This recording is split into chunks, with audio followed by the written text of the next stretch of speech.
Hello, good morning, students. Today in 12th class physics, we are starting a new topic, moving coil galvanometer, है ना.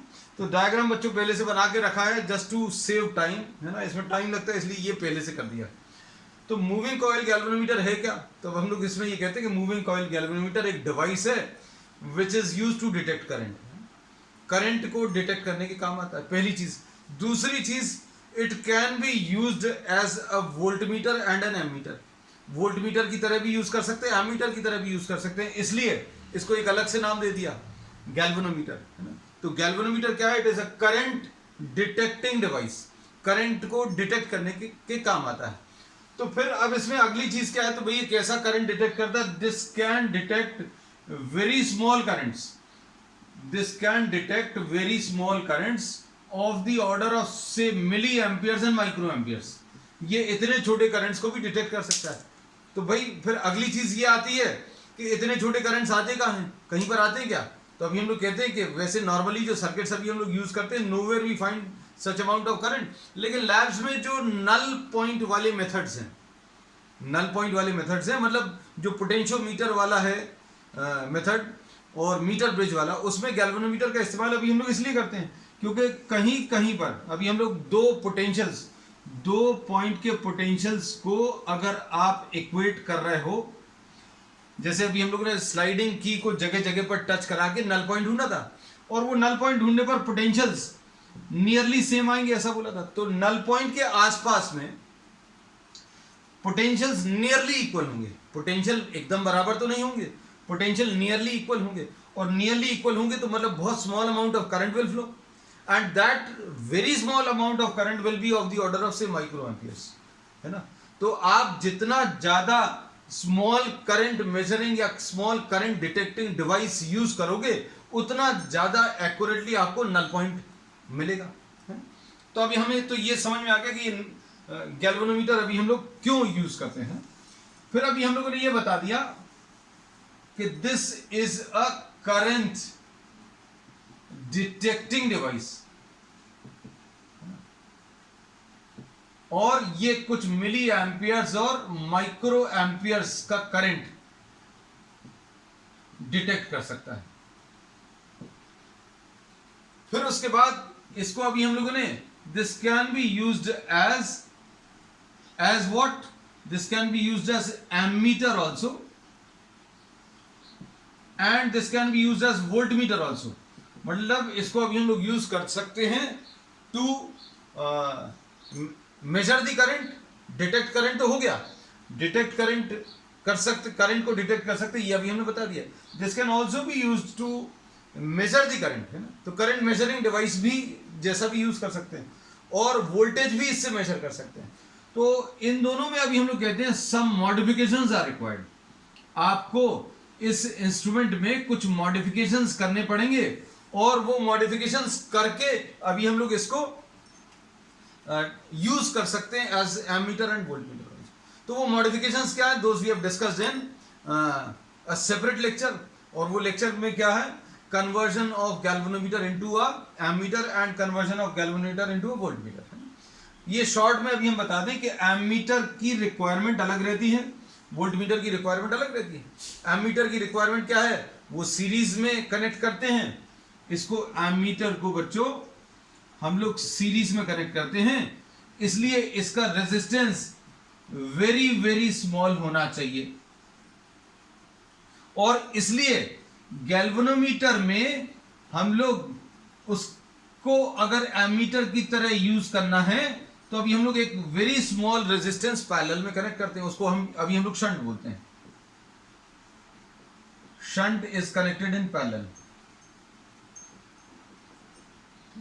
और voltmeter की requirement अलग है. Voltmeter की रिक्वायरमेंट ये है बच्चों कि इसको अभी हम लोग कनेक्ट कैसा करते हैं? कनेक्टेड इन पैरेलल, पैरेलल में कनेक्ट होता है. फिर इसका रेजिस्टेंस बच्चों बहुत ज्यादा होना चाहिए. अब एमीटर को की तरह अगर इस्तेमाल करना है तो रेजिस्टेंस बहुत कम होना चाहिए, वोल्टमीटर के लिए बहुत ज्यादा होना चाहिए. अब इंस्ट्रूमेंट वही है, उसको एमीटर की तरह भी यूज करना और वोल्टमीटर की तरह भी यूज करना. तो भाई एमीटर की तरह यूज करना तो रेजिस्टेंस छोटा करना है, तो रेजिस्टेंस छोटा करना तो पैरेलल में आप एक रेजिस्टेंस कनेक्ट कर दो, वेरी स्मॉल रेजिस्टेंस. और अगर आपको इसको वोल्टमीटर की तरह यूज करना, a very large resistance is connected in series, है ना. So this aspect we have discuss in the separate lecture. अब आ जाओ वापस इस पर. तो अब इसमें अभी हम लोग ये कहते हैं कि गैल्वेनोमीटर क्या है वो बता दिया, इसका यूज क्या है ये अभी हम लोग ने स्टार्टिंग में बता दिया. अब हम लोग इसमें इसके प्रिंसिपल पर आ जाते हैं कि प्रिंसिपल क्या है, और फिर उसके बाद कंस्ट्रक्शन पर आएंगे. प्रिंसिपल बच्चों that is based on the previous lecture. क्या कि किसी करंट कैरिंग लूप को या किसी करंट कैरिंग कॉइल को किसी मैग्नेटिक फील्ड में अगर रखेंगे, if a current carrying coil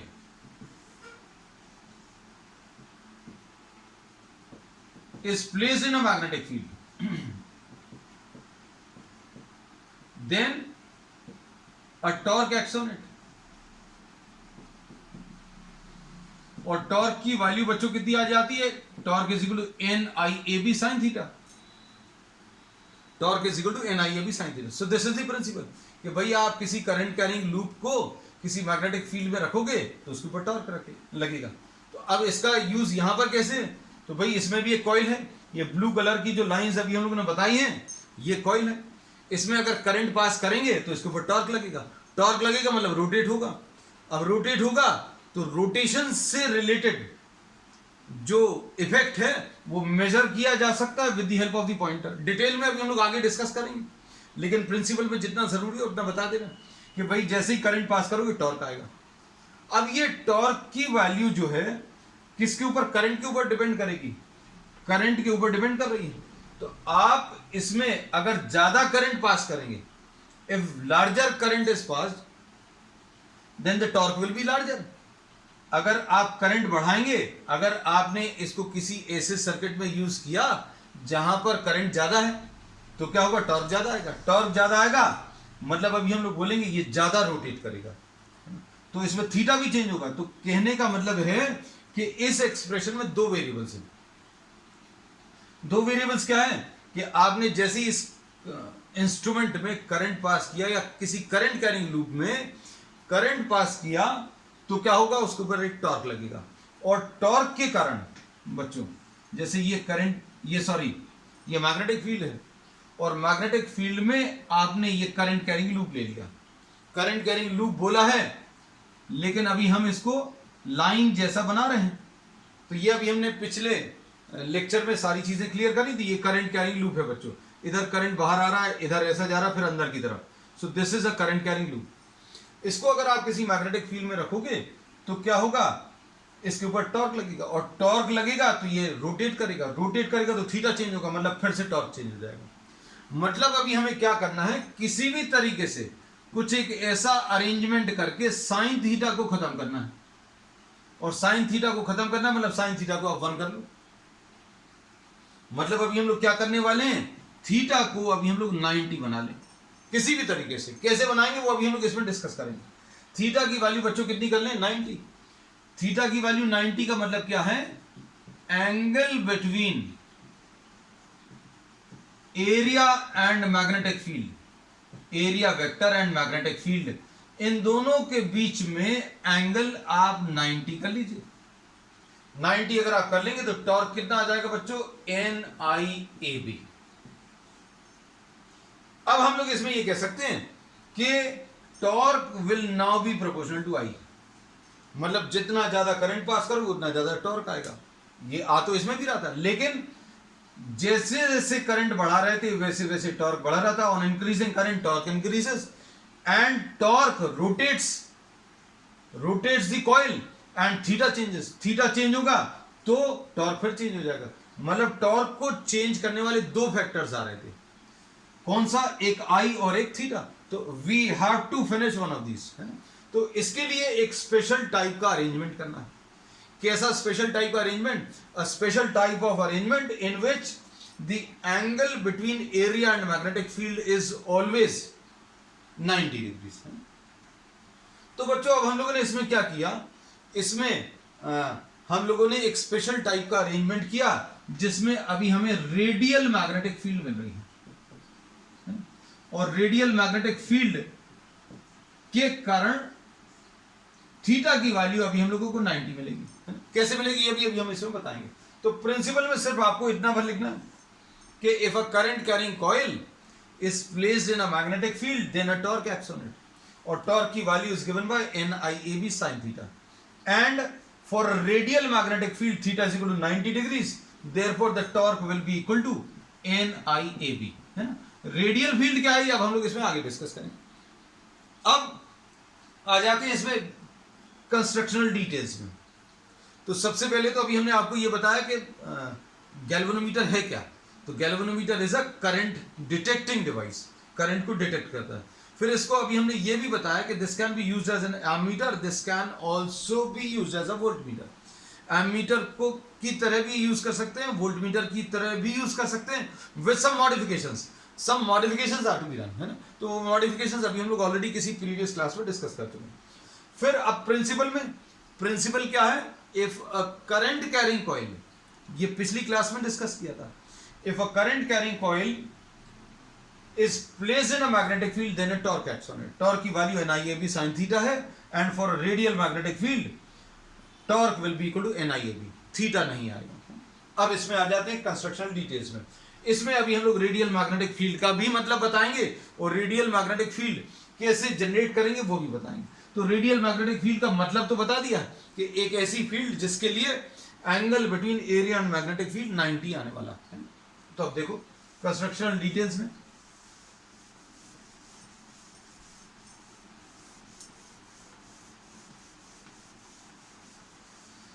तो अब हम लोगों को यह पता चल गया था कि किसी करंट कैरिंग कॉइल को अगर आपने किसी मैग्नेटिक फील्ड में रखा तो उसके ऊपर टॉर्क लगेगा NIAB sin थीटा, और इस टॉर्क के कारण ये रोटेट करना शुरू करेगा। अब हम लोग क्या करने वाले हैं, यहां पर एक करंट कैरिंग कॉइल ले रहे हैं, we are taking a current carrying coil, और इसमें रेडियल मैग्नेटिक फील्ड ले रहे हैं। अब इसका अरेंजमेंट कैसा बच्चों, तो इसमें अभी हम लोग बोलते हैं N and S are the pole pieces of two magnet और two different poles of one magnet, और इनके पोल्स का जो शेप है वो स्पेशल डिजाइन का है। कैसा, ये अभी हम लोगों ने जो लिया है ये ऐसे कुछ शेप के पोल पीसेस हैं, है ना? अब हम लोग इसमें ये बोल सकते हैं, देखो बच्चों, इसमें ये इसके दो पार्ट्स अगर अभी हम लोग कर लें, और ये इसके दो पार्ट्स अगर अभी हम लोग कर लें, तो ये वाला जो पार्ट है इसका इस तरफ का हिस्सा ये नॉर्थ पोल है, और ये वाला हिस्सा जो है साउथ पोल। सिर्फ शेप समझाने के लिए अभी हमने आपको ये लिया है। अब इसको तो कट नहीं कर सकते, है ना? कट करके मान लीजिए दो पार्ट्स किए और ये पूरा एक ही हिस्सा हो सकता है, और these can be two pole pieces of two different magnet. तो अभी हम लोगों ने इसमें बोला ये नॉर्थ पोल है और ये साउथ पोल है। इसमें मेन चीज समझने की ये है कि the special shape of the two poles of the magnet. और मैग्नेटिक फील्ड का बच्चों डायरेक्शन कहां से कहां होता है, नॉर्थ से साउथ की तरफ। अगर आपने ऐसा कुछ लिया होता, नॉर्थ और साउथ, तो इसमें मैग्नेटिक फील्ड का डायरेक्शन ऐसा कुछ आता, यूनिफॉर्म मैग्नेटिक फील्ड। लेकिन अभी हम लोगों ने क्या लिया है, हम लोगों ने ऐसा कुछ शेप लिया है। We have taken these as curved pole pieces, ऐसे कुछ लिए है। अब इसके अंदर एक मैग्नेटिक फील्ड है। अब मैग्नेटिक फील्ड किसके ऊपर है बच्चों, ध्यान से देखना। इसमें अभी हम लोग ये बोलेंगे, इसको ऐसा इमेजिन कर लेना, क्योंकि कुछ कुछ चीजें अभी हम दिखाकर आपको, इसमें अभी हम लोग ये बोलेंगे कि ये दो पोल पीसेस हैं। अब इसके अंदर एक सॉफ्ट आयरन का एक कोर है। This is what, this is the soft iron core.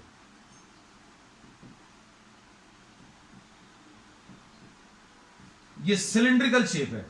हम सारी चीजें आपको इमेजिन करवा देंगे, बस ये है साथ में आप देखते चलना और इमेजिन करते चलना, है ना? तो अब इसमें देखो,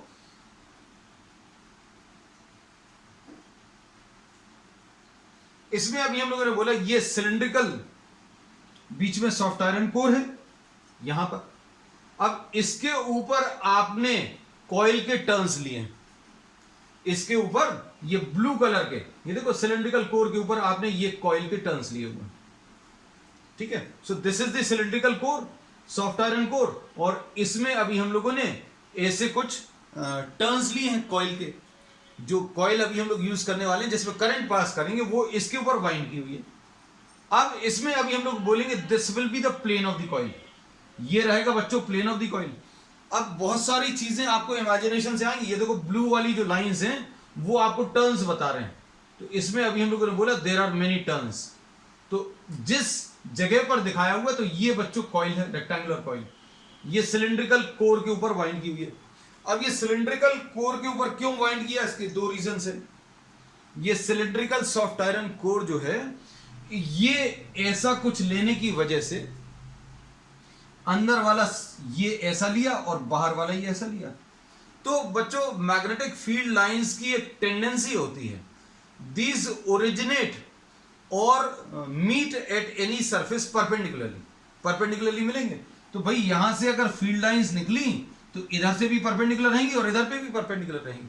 तो इस प्रॉपर्टी के कारण मैग्नेटिक फील्ड लाइंस अगर इसमें से निकल रही हैं बच्चों परपेंडिकुलर डायरेक्शन में और इसके ऊपर भी मिल रही है परपेंडिकुलर डायरेक्शन में, तो परपेंडिकुलर डायरेक्शन जो है हमेशा कहां, सेंटर से पास होगा।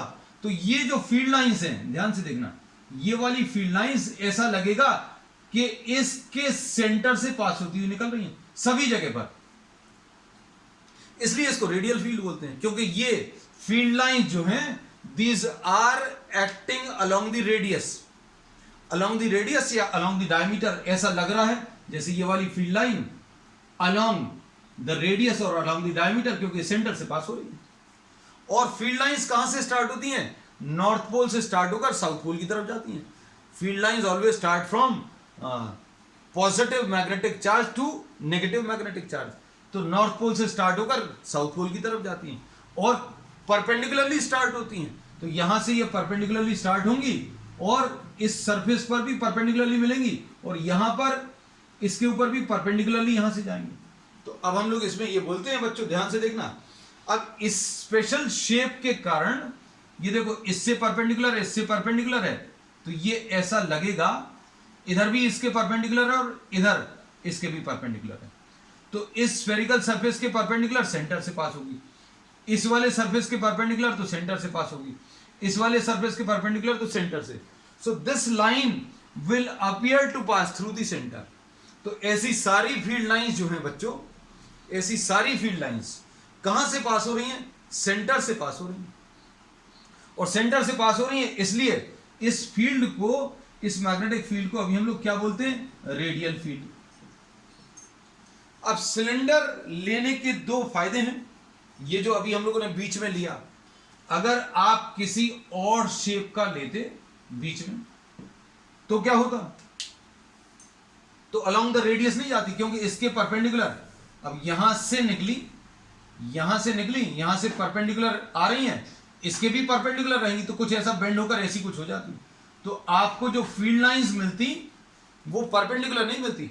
सो due to this cylindrical shape, ये जो बीच में अभी हम लोगों ने सिलिंड्रिकल सॉफ्ट आयरन का कोर लिया है, हमने रेक्टेंगुलर कॉइल सीधी सीधी क्यों नहीं ले ली, इसमें बीच में आप एक रेक्टेंगुलर कॉइल डायरेक्टली लगा देते, नहीं लगाया, हमने एक सॉफ्ट आयरन का कोर लिया, उसके ऊपर ये रेक्टेंगुलर कॉइल, मतलब एक फ्रेम लगाएंगे, फ्रेम के ऊपर ये रेक्टेंगुलर कॉइल। क्योंकि मन में ये आएगा कि बच्चों इसमें कैसे आएगा रेक्टेंगुलर कॉइल, तो अभी हम लोगों ने इसके ऊपर एक फ्रेम लगाकर, इसके ऊपर एक फ्रेम लगा दिया रेक्टेंगल का और इसमें ऐसी कुछ टर्न्स आ गए रेक्टेंगुलर, तो ये रेक्टेंगुलर कॉइल बन गई।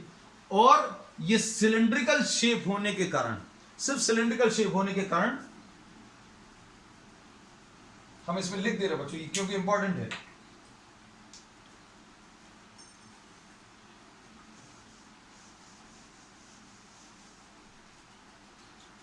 Cylindrical soft iron core, this serves two purposes.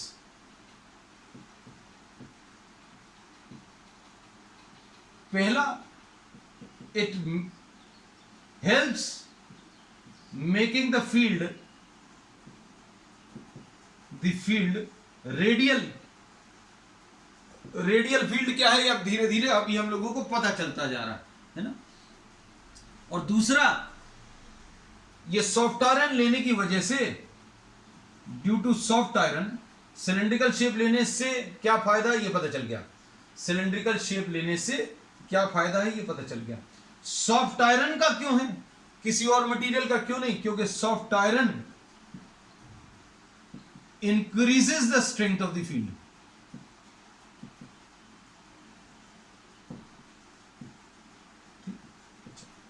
अब इस पर आ गए। अब देखो ध्यान से अगली चीज। अब हम लोग इसमें ये कहते हैं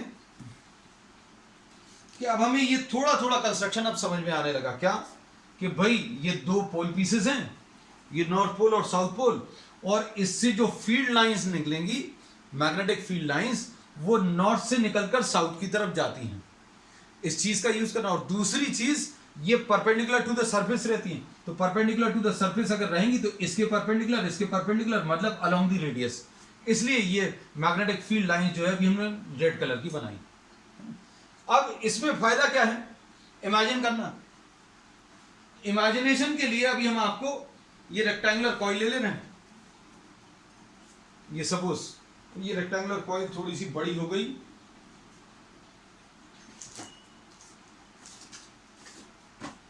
सपोज ये ले लिया। इसमें ये रेक्टेंगुलर कॉइल है, ये ब्लू वाली है ना। अब इसमें जब ये रेक्टेंगुलर कॉइल, बच्चों ये वाली रेक्टेंगुलर कॉइल इस पोजीशन में है, जब ये इस पोजीशन में है रेक्टेंगुलर कॉइल, ये ब्लू कलर की, तो इसको कौन सी वाली फील्ड लाइंस मिल रही हैं?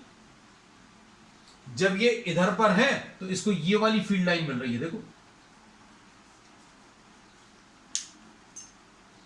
ये जो फील्ड लाइंस हैं ये इसी प्लेन के अलोंग है क्योंकि रेडियल है। जब ये यहां पर आ जाएगा तो इसको कौन सी वाली फील्ड लाइंस मिलेंगी? ये वाली फील्ड लाइंस मिलेंगी। जब ये रोटेट होकर, मान लीजिए रेक्टेंगुलर कॉइल रोटेट होकर किसी नई पोजीशन पर जा रही है, तो अब हम लोग ये बोलेंगे इसका फायदा ये है बच्चों, ये किसी भी पोजीशन में हो, ये रेक्टेंगुलर कॉइल किसी भी पोजीशन में हो, फील्ड लाइंस हमेशा अलोंग द प्लेन जाएंगी। तो अब हम लोग इसमें क्या बोलेंगे, जो बहुत इंपॉर्टेंट चीजें वो अभी हम लिखते जाएंगे, है ना।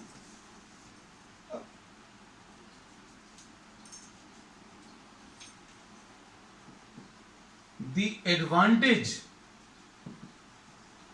of a radial field is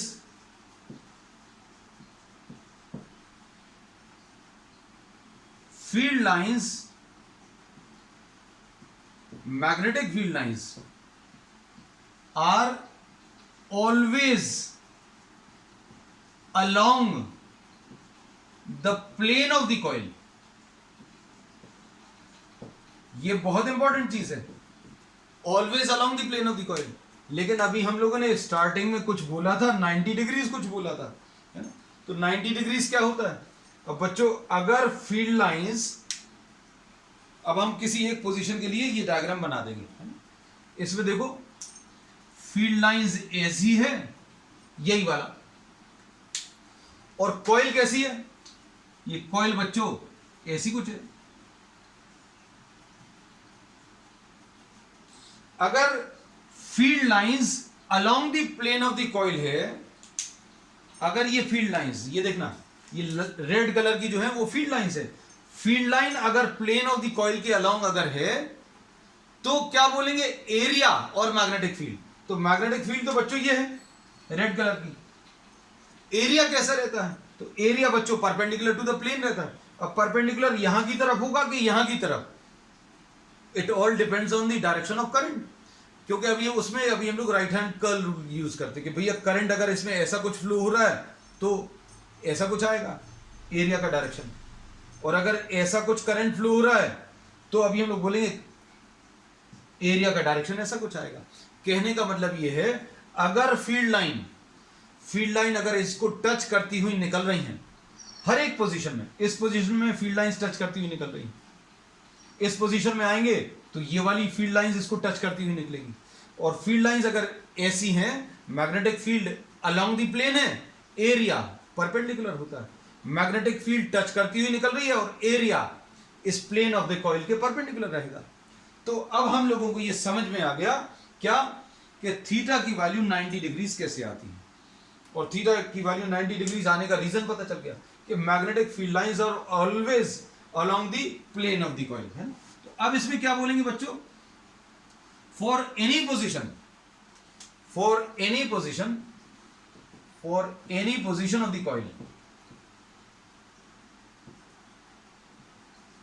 of the coil magnetic field lines are always along the plane of the coil and theta the angle between, ये एरिया भी बना दे अभी हम,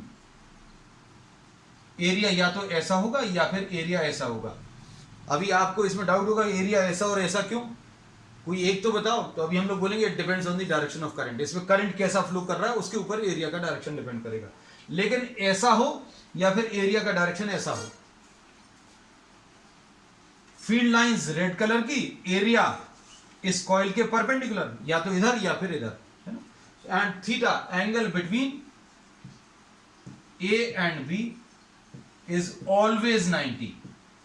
तो ये जो लाइन अभी हम लोगों ने शुरू में बताई थी उसको अभी हम लोगों ने फुल्ली एक्सप्लेन कर दिया। अब आ जाओ आगे रेडियल फील्ड के बाद, कि भाई कंस्ट्रक्शनल डिटेल्स में तो पता चल गया कि ये दो पोल पीसेस हैं, बीच में ये सॉफ्ट आयरन कोर है और इसके ऊपर ये रेक्टेंगुलर कॉइल है। और जैसे ही इसमें करंट पास करेंगे बच्चों, जैसे ही इसमें करंट पास करेंगे इसके ऊपर एक टॉर्क लगेगा, और ये टॉर्क जो है इस कॉइल को रोटेट करने की कोशिश करेगा। अब देखो जरा, when a current is passed through the coil,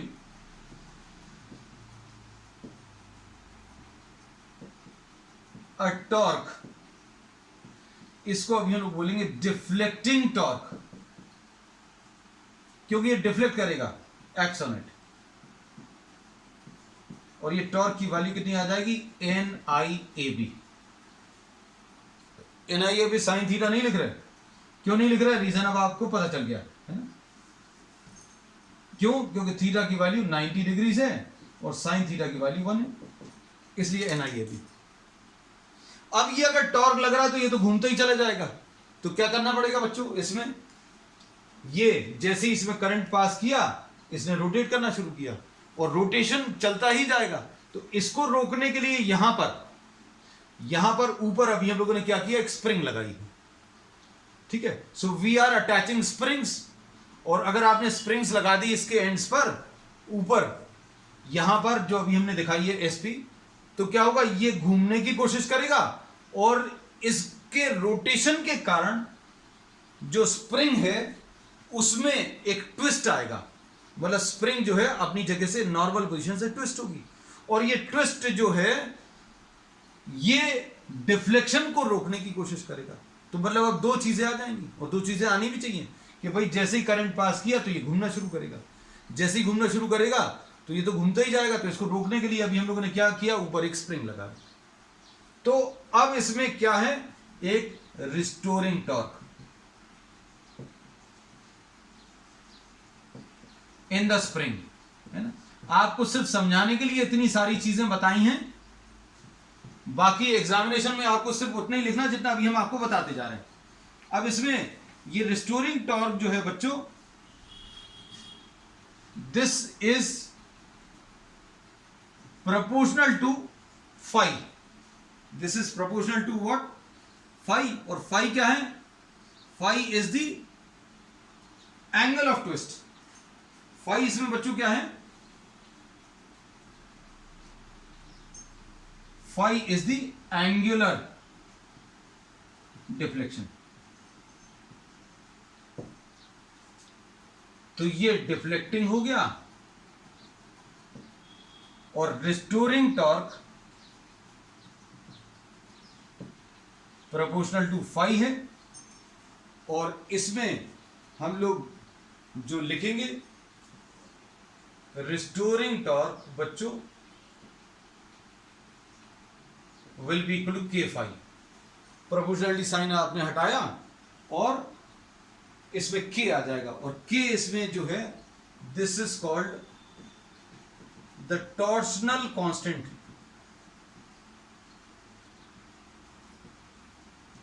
अब क्या चीज पता चल गई कि जैसे ही करंट पास किया तो ये रोटेट होना शुरू हुआ। अब जैसे ये रोटेट होना शुरू हुआ तो ये स्प्रिंग का काम शुरू हो जाएगा। स्प्रिंग क्या करेगी, इसको वापस उधर लाने की कोशिश करेगी और इसमें ये घुमाने की कोशिश करेगा, ये उसको वापस लाने की कोशिश करेगी। तो क्या होगा, किसी एक पोजीशन पर रेस्ट पर आ जाएगा। कहां पर रेस्ट पर आएगा बच्चों, जहां पर रिस्टोरिंग टॉर्क और डिफ्लेक्टिंग टॉर्क इक्वल हो जाएंगे, है ना। तो अब हम लोग इसमें क्या कह सकते हैं,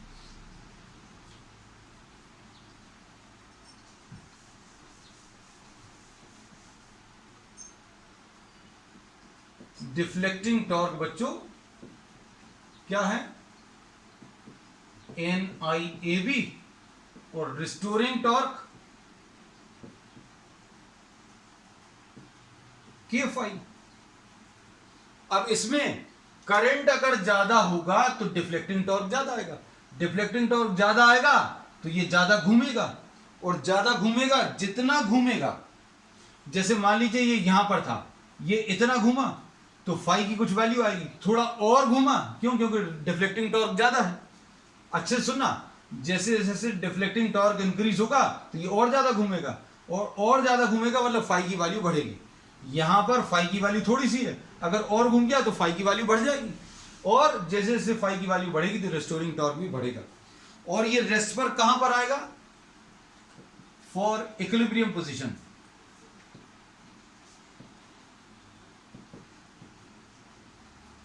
दोनों इक्वल हो जाएंगे, NIAB will be equal to what, K phi. तो इसमें दो चीजें हैं बच्चों, ध्यान से देखना, दो चीजें क्या हैं, एक तो डिफ्लेक्टिंग टॉर्क है, एक ऐसी चीज है जो इसको घुमाने की कोशिश कर रही है, और दूसरा स्प्रिंग इसको रोकने की कोशिश कर रहा है। जितना ज्यादा ये घूमेगा उतना ज्यादा फाई आएगा, और जितना ज्यादा फाई आएगा उतना ज्यादा रिस्टोरिंग टॉर्क आएगा। और कहां पर रुकेगा, कहां पर जाकर रुकेगा, जहां पर ये दोनों बराबर हो जाएंगे। तो दोनों को बराबर कर दिया, डिफ्लेक्टिंग टॉर्क और रिस्टोरिंग टॉर्क को। अब इसके बेसिस पर बच्चों क्या मिलेगा, है ना। तो जितनी चीजें अभी हमने लिखवाई हैं सिर्फ उतना ही लिखना है, बाकी सारे तो कॉन्सेप्ट्स आपको समझाने के लिए थे, है ना। तो अब हम लोग क्या बोलेंगे, इससे आई की वैल्यू मिल जाएगी K phi divided by NAB। This will be K phi divided by what, N into A into B। अब इसमें I will be equal to K upon NA into B into what, phi. ठीक, अब इसके बाद इसको अगर आप देखें तो ये किसी भी पर्टिकुलर गैल्वेनोमीटर के लिए ये कांस्टेंट रहेगा, क्योंकि स्प्रिंग, ये K जो है स्प्रिंग की प्रॉपर्टी है, N जो है बच्चों नंबर ऑफ टर्न्स हैं, किसके नंबर ऑफ टर्न्स, जो इस कॉइल में थे। A एरिया, भाई आपने ये जो कॉइल लिया है उस रेक्टेंगल का एरिया कैसा आया, ये ऐसा कुछ टर्न्स लिए थे आपने, इसका एरिया कितना है वो। B क्या है, मैग्नेटिक फील्ड, तो ये अंदर की मैग्नेट के ऊपर डिपेंड करेगा कि अंदर कैसी मैग्नेट लगी हुई है। तो अब हम लोग इसमें क्या बोल सकते हैं, all these quantities are constant, ये सारे के सारे क्या हैं बच्चों, कांस्टेंट है ना। अब इसमें क्या कह सकते हैं, इसमें अब हम लोग ये कह सकते हैं कि I will be proportional to phi, I proportional to phi आ गया, मतलब जितना ज्यादा करंट होगा उतना ज्यादा ये डिफ्लेक्ट करेगा। और ये डिफ्लेक्शन मेजर कैसे होगा बच्चों, ये जो सिलेंडर लिया था उसमें अभी हम लोग एक पॉइंटर लगा देंगे, और ये पॉइंटर चलेगा किसके ऊपर, एक ग्रेजुएटेड स्केल के ऊपर चलेगा, है ना। तो अब हम लोग ये कह सकते हैं कि अंदर का काम तो अभी हमने बता दिया, बाहर क्या चीज दिखेगी हमें, इससे भी ये दिखेगा। बाहर से अभी हमें ना तो डिफ्लेक्टिंग टॉर्क दिख रहा है, ना अंदर स्प्रिंग का रिस्टोरिंग टॉर्क दिख रहा है। भाई डिफ्लेक्टिंग टॉर्क ने घुमाया, रिस्टोरिंग टॉर्क ने रोकने की कोशिश करी। घुमाने वाली चीज अगर ज्यादा है तो ज्यादा घूमेगा, और ज्यादा घूमेगा तो रिस्टोरिंग टॉर्क और ज्यादा आएगा, और कहीं ना कहीं जाकर दोनों बैलेंस हो जाएंगे, और जहां पर बैलेंस होंगे तो I will be proportional to phi. तो अब हम लोग ये कहते हैं कि भाई जितना ज्यादा इस पॉइंटर में डिफ्लेक्शन है उतना ज्यादा करंट है। तो ये बेसिक्स हैं किसके, गैल्वेनोमीटर के, है ना? तो अब हम लोग ये कहते हैं, अच्छे सुनना बच्चों, इसमें अब हम लोग ध्यान से सुनना, गैल्वेनोमीटर को बच्चों अभी हम लोग डायरेक्टली सर्किट में कभी कनेक्ट नहीं करते। गैल्वेनोमीटर को डायरेक्टली एज एन एमीटर कभी यूज नहीं करते।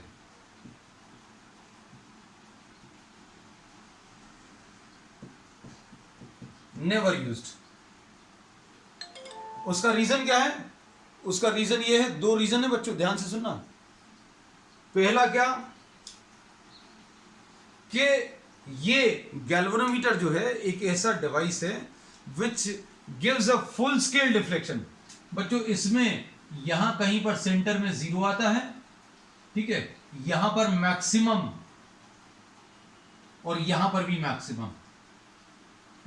तो ये मैक्सिमम करंट जो दिखाता है, मतलब जब करंट पास नहीं होगा इसमें, जब कुछ भी नहीं है तो ये यहां पर रहता है, ये पॉइंटर।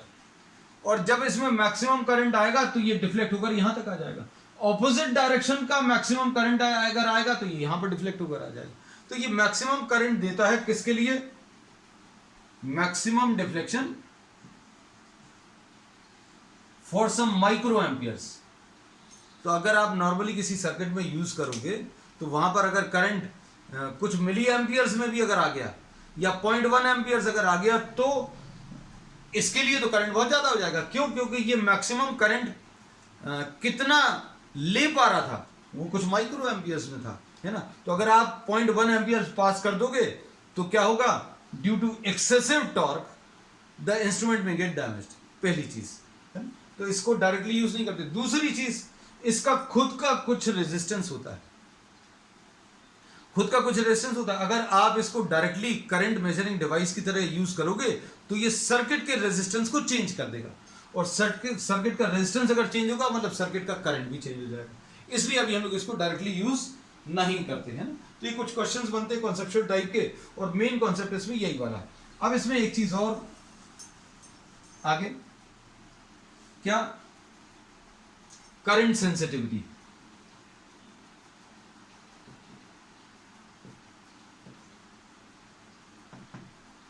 ठीक है।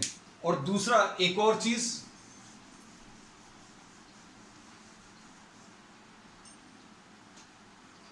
Voltage sensitivity. ये दो टर्म्स और अभी हम लोग डिफाइन करने वाले हैं। करंट सेंसिटिविटी क्या बोलते हैं? It is defined as what? Deflection per unit current. मतलब इसको क्या बोलेंगे बच्चों? Deflection per unit current. ये करंट सेंसिटिविटी है, फाई डिवाइडेड बाय आई। ऐसी वोल्टेज सेंसिटिविटी क्या आ जाएगी बच्चों? This will be phi divided by V. अब इन दोनों का मतलब क्या है? इन दोनों का मतलब क्या है? करंट सेंसिटिव इंस्ट्रूमेंट कौन सा रहेगा? जिसकी करंट सेंसिटिविटी ज्यादा है। करंट सेंसिटिविटी ज्यादा होने का मतलब क्या है? करंट सेंसिटिविटी ज्यादा होने का मतलब क्या है कि स्मॉल करंट के लिए, for a small current this gives you what? A large deflection. ज्यादा करंट सेंसिटिव इंस्ट्रूमेंट कौन सा रहेगा? जो छोटे से करंट के लिए ज्यादा डिफ्लेक्शन दे दे। और अभी हमें मालूम है galvanometer is a current sensitive instrument. For small current it gives a large deflection. तो phi upon I will be current sensitivity. अब फाई अपॉन आई बच्चों अगर आपको निकालना तो देखो फाई अपॉन आई कितना आ जाएगा? Phi upon I will be equal to N A B divided by K. ठीक। अब इसमें करंट सेंसिटिविटी बढ़ाने के लिए क्या किया जा सकता है? करंट सेंसिटिविटी अगर किसी इंस्ट्रूमेंट की बढ़ानी है तो अभी हम लोग के पास जो इंस्ट्रूमेंट आ गया उसमें तो नहीं बढ़ा सकते, लेकिन जो मैन्युफैक्चरर है वो करंट सेंसिटिविटी बढ़ा सकता है। जब वो मैन्युफैक्चर कर रहा है तो भैया एन ज्यादा कर ले, नंबर ऑफ टर्न्स ज्यादा कर दे। So if N is increased, if n is increased, current sensitivity increases। या फिर एरिया ज्यादा कर दी। एरिया क्या होगा? एरिया अगर बड़ा कर दिया तो साइज ऑफ द इंस्ट्रूमेंट बढ़ने के चांसेस हैं, तो इसको मोस्टली प्रेफर नहीं करते, है ना। फिर मैग्नेटिक फील्ड, तो मैग्नेटिक फील्ड स्ट्रॉन्ग की जा सकती है। अगर आप बी बढ़ा दोगे तो बी बढ़ाने पर भी करंट सेंसिटिविटी इंक्रीज हो जाएगी। करंट सेंसिटिविटी यानी फाई अपॉन आई। तो अगर आपको इसको इंक्रीज करना है, आइदर इंक्रीज एन और इंक्रीज बी और decrease the value of K. K is related to what the property of the spring है। तो अब हम लोग मोस्टली जो डिस्कस करेंगे एन को डिस्कस करेंगे कि भाई एन को अगर आप डबल कर दो, 100 टर्न्स की जगह 200 टर्न्स ले लो तो करंट सेंसिटिविटी भी डबल हो जाएगी, है ना। अब देखो इसमें ध्यान से, वोल्टेज सेंसिटिविटी, तो वोल्टेज सेंसिटिविटी का क्या रहेगा, डिफ्लेक्शन पर यूनिट वोल्टेज। अब इसमें वोल्टेज वाला टर्म आ गया बच्चों, है ना। अब वोल्टेज वाले टर्म का क्या करेंगे, हम ये रब कर दे रहे हैं ना, क्योंकि ये सब कुछ तो हो चुका है। अब इसमें ध्यान से देखना, फाई अपॉन वी यानी फाई अपॉन आई आर, यानी फाई अपॉन आई की वैल्यू रख लो, फाई अपॉन आई की value N A B upon की और आर। तो अब इसमें एक बहुत अच्छा कॉन्सेप्चुअल क्वेश्चन बनता है बच्चों, इसमें भी वोल्टेज सेंसिटिविटी बढ़ानी है तो अभी हम लोग क्या बोलेंगे, सबसे पहला तुरंत इसको देखकर कि करंट सेंसिटिविटी कैसे बढ़ाई थी, एन को बढ़ाकर। अगर आप एन को डबल करोगे, if N is doubled, N doubled, if N is doubled, current sensitivity also doubles। लेकिन इसमें क्या बोलेंगे, if n is doubled, n अगर आपने डबल कर दिया, नंबर ऑफ टर्न्स डबल हो गए, और नंबर ऑफ टर्न्स अगर डबल हो गए बच्चों तो क्या कह सकते हैं,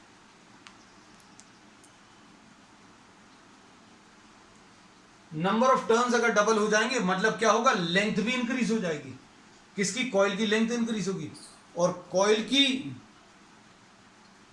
कॉइल की लेंथ अगर आप इंक्रीज कर रहे हो तो क्या होगा, if N is doubled, length of the coil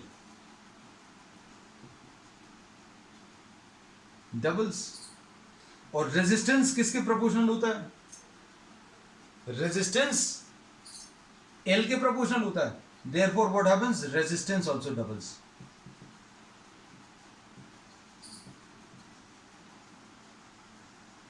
मतलब अगर आपने इसको डबल कर दिया बच्चों, 2n कर दिया, तो ये r भी 2r हो जाएगा, और ये 2 और 2 कैंसिल हो जाएगा। तो क्या कह सकते हैं बच्चों, इसके बेसिस पर अभी हम लोग ये कह सकते हैं, इफ n इज डबल्ड,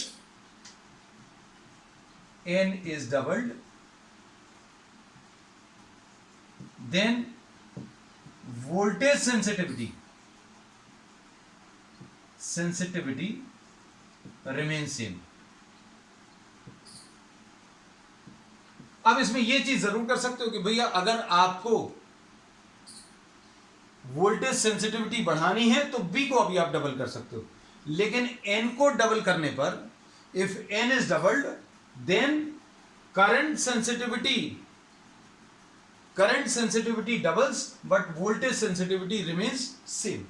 ठीक है, तो अब इसमें क्या लिखा है, if N is doubled, current sensitivity also doubles but voltage sensitivity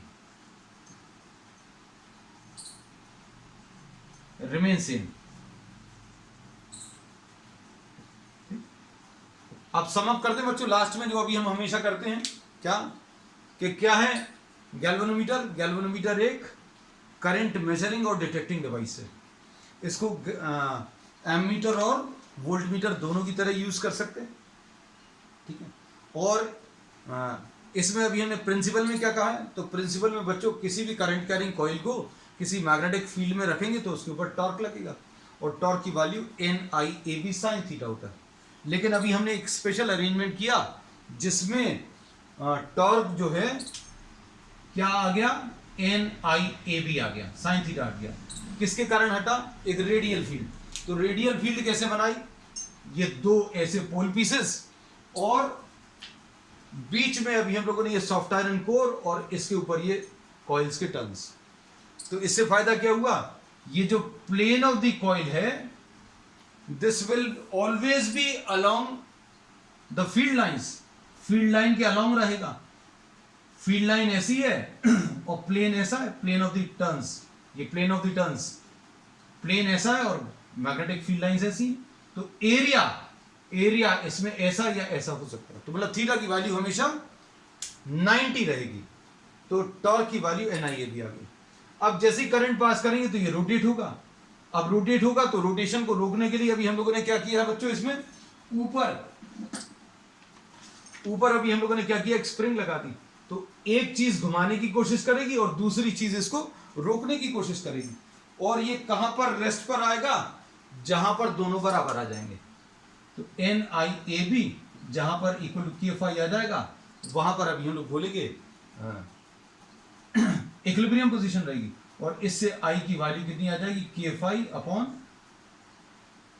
NAB। तो इससे I प्रोपोर्शनल टू फाई आ गया। So this is the basic principle and working of galvanometer. फिर इसमें अभी हम लोगों ने करंट सेंसिटिविटी बताया, deflection per unit current phi upon I इससे निकाल सकते हैं। और वोल्टेज सेंसिटिविटी क्या बताया, डिफ्लेक्शन पर यूनिट वोल्टेज, है ना। और इसमें मेन कॉन्सेप्ट क्या है कि अगर आप नंबर ऑफ टर्न्स को डबल करते हो तो करंट सेंसिटिविटी डबल हो जाती है लेकिन वोल्टेज सेंसिटिविटी रिमेन्स सेम। तो एक और चीज इसमें कि गैल्वेनोमीटर को अभी आप एमीटर और वोल्ट मीटर की तरह भी यूज कर सकते हैं बट विद सम मॉडिफिकेशंस। वो मॉडिफिकेशंस क्या हैं that we have discuss in a separate lecture, है ना। Conversion of galvanometer into ammeter and voltmeter, है ना। So that's all for today. सारे concepts related to galvanometer we have discussed, है ना। On the next turn we will be discussing some numericals based on this particular topic. That's all for today.